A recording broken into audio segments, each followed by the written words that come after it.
Hello दोस्तों, मैं सुनील कश्यप छत्तीसगढ़ सार के यूट्यूब चैनल में आपका बहुत बहुत स्वागत करता हूँ। आज एप्टीट्यूड का हम एक नया टॉपिक शुरू करने जा रहे हैं जिसका नाम रेशियो और प्रोपोर्शन है।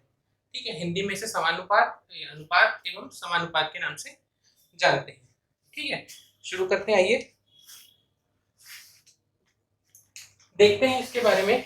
अगर रेशियो की बात करें तो ये आया कहाँ से है, पहले इसके बारे में थोड़ी सी चर्चा कर लेते हैं कि पहले बेसिक देख लेते हैं इसका कि रेशियो आया कहाँ से है। तो नंबर सिस्टम का एक टाइप ऑफ नंबर है जिसे हम इसे क्या कहते हैं, तो रेशनल नंबर।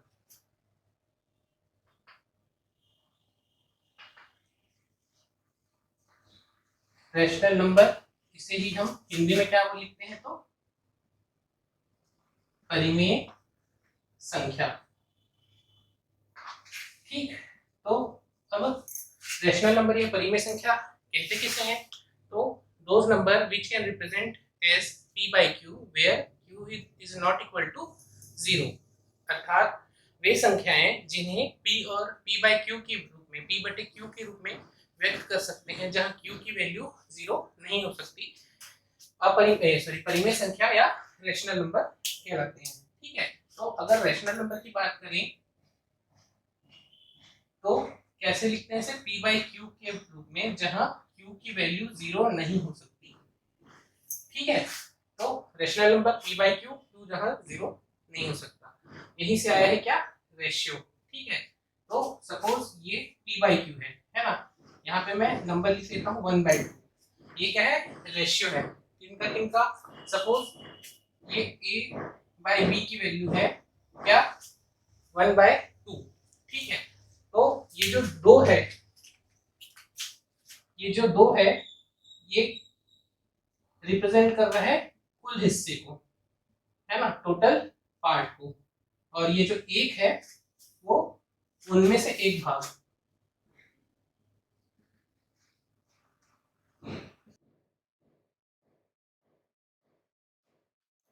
ठीक है, तो इसको एग्जांपल से समझते हैं तो डिटेल में समझ में आएगा।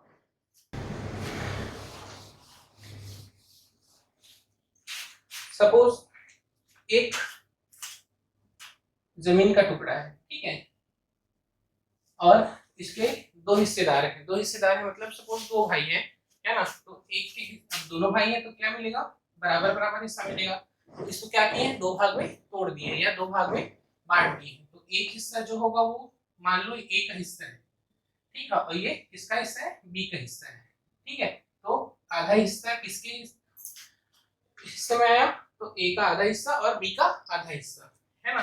तो ये जो ए है वो ए का जो हिस्सा है वो क्या रिप्रेजेंट कर रहा है यहाँ पे, कि कुल जो भूमि है ना, टोटल लैंड है, उसको कितने पार्ट में डिवाइड किए हैं, तो कुल हिस्से कितने हैं, तो दो हिस्से, है ना, जितने लोग हैं उतने हिस्से, और उसमें से जो एक मिला हुआ है वो किसको मिला हुआ है, तो ये ए का हिस्सा, या अगर बी के हिस्से की बात करते हैं तो ये बी का हिस्सा होगा।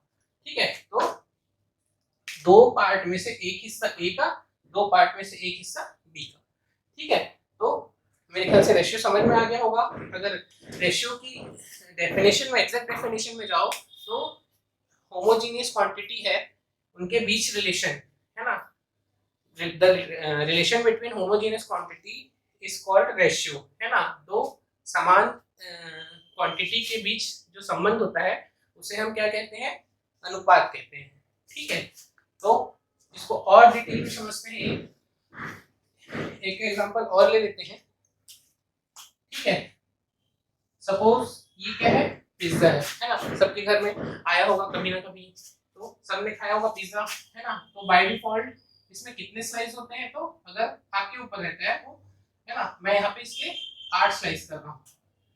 ठीक है, ये पिज्जा है, इसके 8 स्लाइस किए हो क्योंकि मेरे घर में 8 लोग हैं मान लो सपोज, है ना, आपके घर में 8 लोग हैं, तो उस पिज्जा का कितना स्लाइस होगा, तो 8 स्लाइस होगा, मतलब क्या होगा, 8 हिस्से होंगे, है ना। तो नंबरिंग कर देते हैं, 1 2 3 4 7 8। ठीक है, और इसमें से आपका हिस्सा सपोज ये वाला हिस्सा है। ठीक, तो आपको कितना स्लाइस मिल रहा है, ये स्लाइस है, तो एक स्लाइस मिल रहा है, और कितने स्लाइस हुए हैं टोटल, तो 8 स्लाइस हुए। ठीक है, तो एक स्लाइस आपको मिल रहा है, कितने हिस्से हैं टोटल, तो 8 हिस्से में से एक हिस्सा आपको मिल रहा है। मतलब क्या मिल रहा है, पूरे इस पिज्जा का 1/8 जो भाग है, 1/8 जो हिस्सा है वो एक के हिस्से में जा रहा है। ठीक है, समझ में आया? इसी को क्या बोलते हैं, रेशियो। तो इस पूरे पिज्जा में आपका रेशियो कितना है, तो 1/8, 1/8। ठीक है, हो गया। और इसको डिटेल में समझने की जरूरत नहीं है।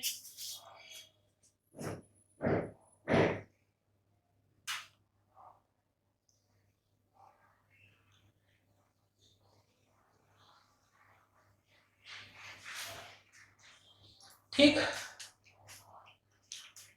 आगे बढ़ते हैं। अब इसमें जो है समानुपात को देख लेते हैं। समानुपात क्या है? ठीक है, तो सपोज ये ए का हिस्सा है, ये बी का हिस्सा है। ठीक है, और ये मान लो पूरा दो हिस्सा जो है वो सी का हिस्सा है। ठीक है, तो यहाँ पे क्या दिख रहा है आपको, दो हिस्से मिल रहे हैं सी को, है ना, ये एक हिस्सा, ये दूसरा हिस्सा। मतलब ए का जो हिस्सा और बी का हिस्सा किसके बराबर है, पूरा सी के हिस्से के बराबर है। ठीक है, ये समझ में आया? मतलब इसकी वैल्यू अगर कितनी है, 1/, क्या है, 8। इसकी वैल्यू 1/8, तो सी का कितना हो जाएगा, ये 2/8, मतलब 1/4। यहां से क्या समझ में आ रहा है, दो अलग अलग रेशियो है ना, उसका एक रिलेशन है किसके साथ, तीसरे रेशियो के साथ या चौथे के साथ, है ना। तो दो रेशियो का आपस में जो रिलेशन होगा वो क्या कहलाएगा, समानुपात। ठीक है, तो समानुपात का मतलब यही होता है कि कितने हिस्से में बांटा गया है, कितने प्रोपोर्शन में उस चीज को तोड़ा गया है। ठीक है, तो यहाँ पे इससे समझ में आ गया होगा, समानुपात क्वेश्चन करेंगे और डिटेल में समझ में आएगा, है ना। तो अगर समानुपात की डेफिनेशन में जाए तो क्या होगी डेफिनेशन, दो अनुपातों के बीच का संबंध, है ना, दो अनुपातों के बीच का संबंध समानुपात कहलाता है ना। Relation between two ratio is called proportion. ठीक है, प्रोपोर्शन का मतलब ये हुआ कि कितना उसको, कितने हिस्से उसके पास मिल रहे हैं, उसको मिल रहे हैं कितने हिस्से। ठीक है, तो अब इसमें देख लेते हैं कि हमको क्वेश्चन क्या क्या मिलते हैं, कि इस टाइप से क्वेश्चन आते हैं, क्या हमको सॉल्व करना होता है। तो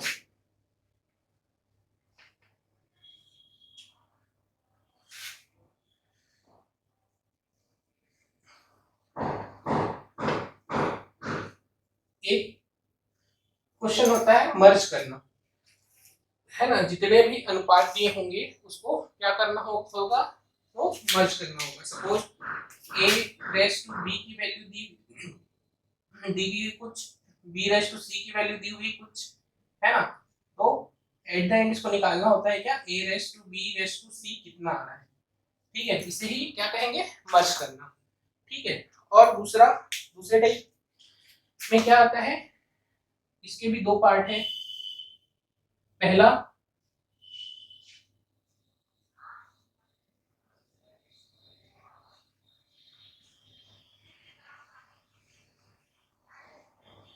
मीन प्रोपोर्शनल याद करना, दूसरा अगर इस फॉर्म में है,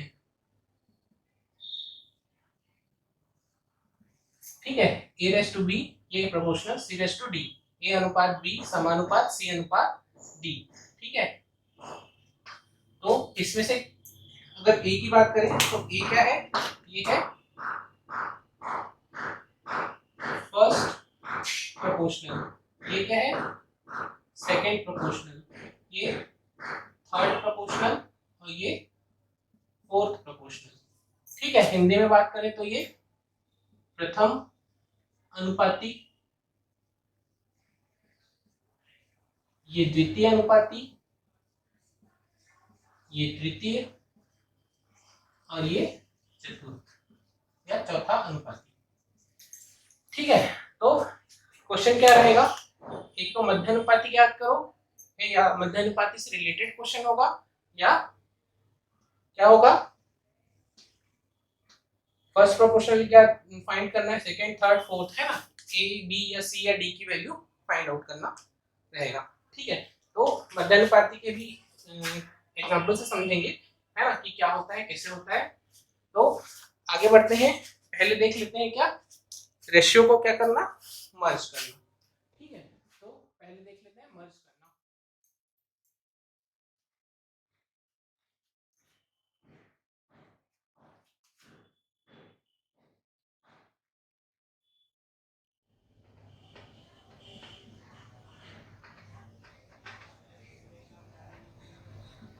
है ना, अनुपात को मिलाकर लिखना कि कैसे उसको सम्मिलित करते हैं एक दूसरे के साथ, है ना।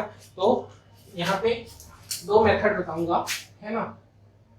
पहले समझा देता हूँ कि मैं मर्ज करना होता क्या है। ठीक है, ए रेस टू बी की वैल्यू दी हुई है क्या, सपोज 1:2 और बी रेस टू सी दिया हुआ है सपोज 3:4। तो आपको फाइंड करना होगा क्या, A race to B ratio to C, A अनुपात बी अनुपात सी, है ना। ये आपको क्या करना है, ज्ञात करना है। ठीक है,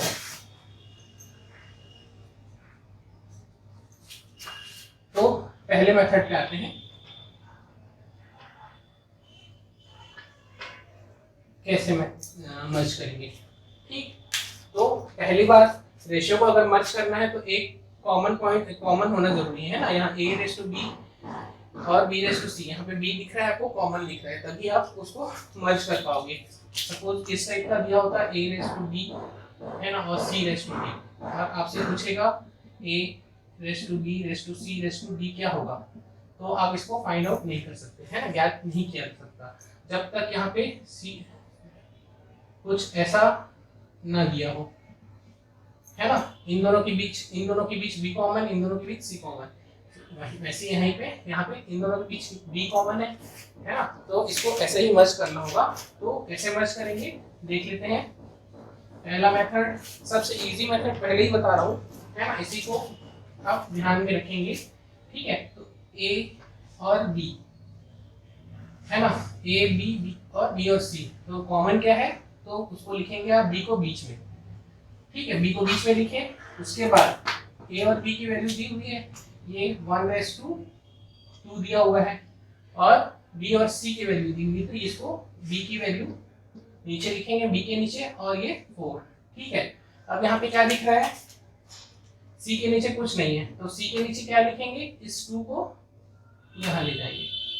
ठीक, वैसे ही ए के नीचे कुछ नहीं है, तो इस 3 को यहाँ ले जाएंगे। ठीक है, अब क्या करना है, तो तीनों को आपस में मल्टीप्लाई करना है। तो ये हो जाएगा 3:6:8, ये आपका क्या हो जाएगा, a:b:c। ठीक है, तो मिल गया, यही फाइंड करना था। कैसे किए हैं, बी जो कॉमन है उसको सेंटर पे लिखे हैं, और एज इट इज उसको लिख दिए हैं। ये 3 था, इसको यहाँ पे खाली था एक नीचे, तो उसको 3 को यहाँ पे लिख दिए और 2 को यहाँ पे लिख दिए।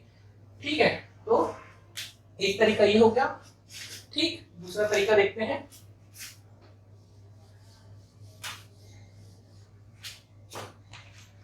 दूसरा तरीका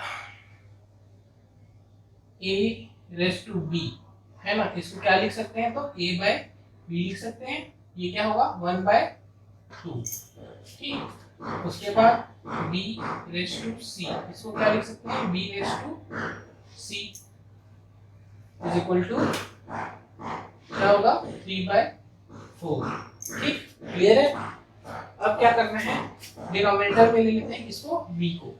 तो यहाँ पे a और a/b तो है, एज इट इज लिख दिए, बस इसको क्या किए हैं, चेंज कर दिए हैं, पलट दिए, समझ लो, c/b और 4/3 इस तरफ चेंज किए, तो इस तरफ भी चेंज कर दिए। ठीक है, अब b डिनोमिनेटर में आ गया, दिख रहा है।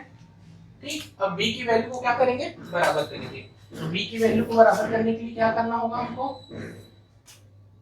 है ना, तो क्या 2 और 3 है ना, तो क्या ले लेते हैं यहाँ पे, एलसीएम ऑफ 2 और 3 क्या आएगा, 6 आएगा, है ना। तो b को हमको क्या बनाना है, 6 बनाना है। ठीक है, तो 6 बनाने के लिए 2 में क्या मल्टीप्लाई करें, तो 3 मल्टीप्लाई कर देते हैं। 3 नीचे में मल्टीप्लाई कर रहे हैं, तो ऊपर में भी मल्टीप्लाई कर दिए। वैसे यहाँ 2 मल्टीप्लाई कर दिए, 2/2। तो इसकी वैल्यू क्या हो गई, 3/6 और ये हो गया क्या 8/6। तो a raise to b raise to c, इसकी वैल्यू क्या होगी, a के साथ क्या है 3, b के साथ क्या है 6 और c के साथ क्या है तो 8। ये आपका आंसर हो जाएगा। ठीक है, समझ में आया होगा यो, एक बार देख लीजिए। और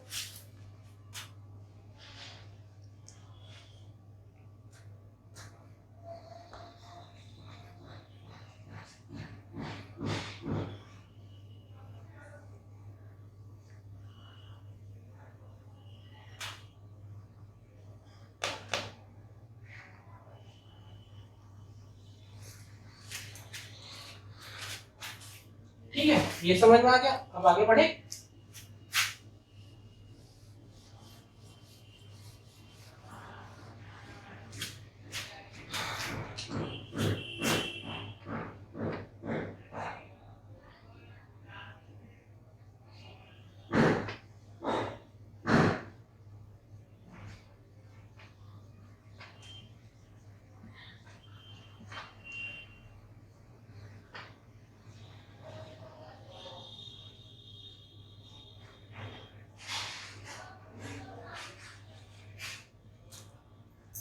ठीक है, समानुपात है ना, ये जो सिंगल मतलब ये जो डबल डॉट है ये रिप्रेजेंट कर रहा है किसको, अनुपात को, ए अनुपात बी सी अनुपात डी है ना, और ये जो चार डॉट्स हैं वो रिप्रेजेंट कर रहे हैं किसको, समानुपात को रिप्रेजेंट कर रहे हैं। ठीक है, तो अब आपको इस टाइप के क्वेश्चन में कुछ भी आपको फाइंड करने दिया रहेगा। सपोज यहाँ पे एक आध कोई सा एग्जांपल ले लेते हैं,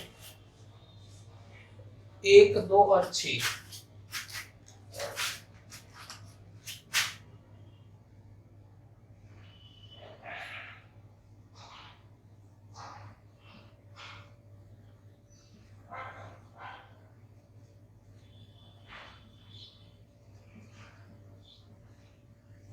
है ना, चतुर्थ समानुपाती याद करना है।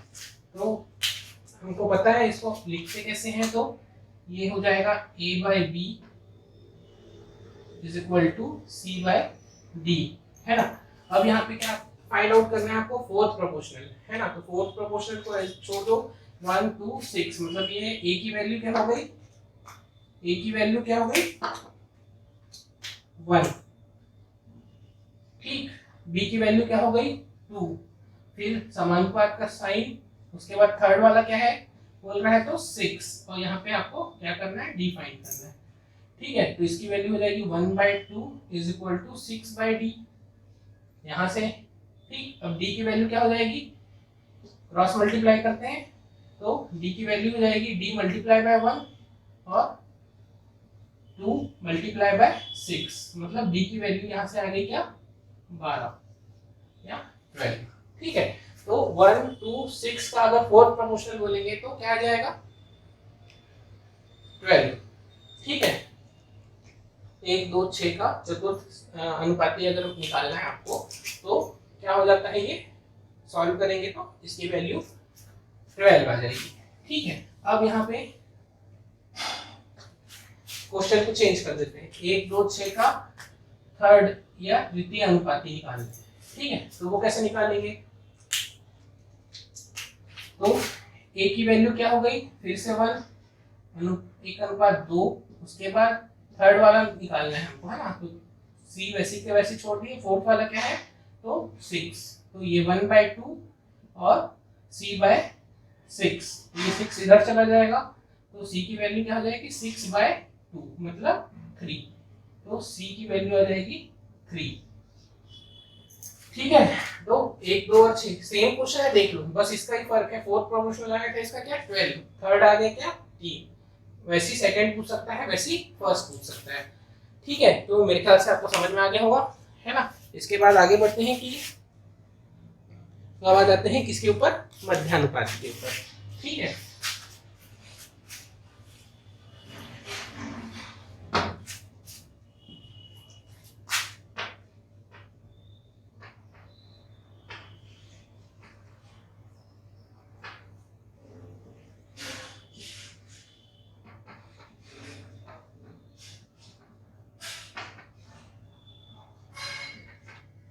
Mean proportional. ठीक है, तो मध्यानुपाती क्या होता है, suppose a raise to b raise to c की बात कर रहे हैं। ठीक है, तो यहाँ जो b है उसकी वैल्यू क्या आएगी हमेशा, ये आएगी b square is equal to ac, या इसी को b की वैल्यू लिखेंगे तो रूट ओवर ऑफ ac। ठीक है, इस चीज को ध्यान रखना, किसी भी दो नंबर का मध्यानुपाती पूछेगा तो b square equal to b की वैल्यू a और c के मल्टीप्लिकेशन के रूट के बराबर होगी। ठीक है, तो ये आया कहाँ से, इसको भी देख लेते हैं। इसको अगर लिखना चाहे तो ये इस टाइप का है, मध्यानुपाती है, तो इसको इस टाइप से लिख सकते हैं। ठीक है, उसके बाद क्या होता है, ये a बाय b हो जाता है और ये b बाय c हो जाता है। फिर से क्या होगा, क्रॉस मल्टीप्लाई होगा, तो b मल्टीप्लाई बाय b मतलब b स्क्वायर हो जाएगा और ये ac, या b की वैल्यू हो जाएगी रूट ओवर ऑफ ac। ठीक है, तो ये आपको समझ में आ गया, मध्यानुपाती निकालना होगा तो कैसे निकालेंगे, एक आध एग्जांपल ले लेते हैं। 4 और 9, ठीक है, 4 और 9 का मीन प्रोपोर्शनल ज्ञात करना है, फाइंड करना है। ठीक है, तो 4 और 9 का क्या निकालना है, मीन प्रोपोर्शनल निकालना है। ठीक है, तो सपोज ये हम लोग लेते थे इसको b, तो ये b स्क्वायर की वैल्यू क्या हो जाएगी, 4 मल्टीप्लाई बाय 9, b की वैल्यू हो जाएगी root over of 36 is equal to 6, मतलब ये क्या हो जाएगा 6। ठीक है, तो बन जाना चाहिए मेरे ख्याल से, बहुत इजी कॉन्सेप्ट है, इसको हम लोगों ने पढ़ा ही होगा। ठीक है, तो आज के वीडियो में इतने ही रखते हैं, है ना। कल से इसके क्वेश्चंस स्टार्ट करेंगे, क्वेश्चन सॉल्यूशन, है ना। ये बेसिक कॉन्सेप्ट जितना हो सकता है रेशियो प्रोपोर्शन में यहाँ पे हो चुका है ना। ठीक है, थैंक यू।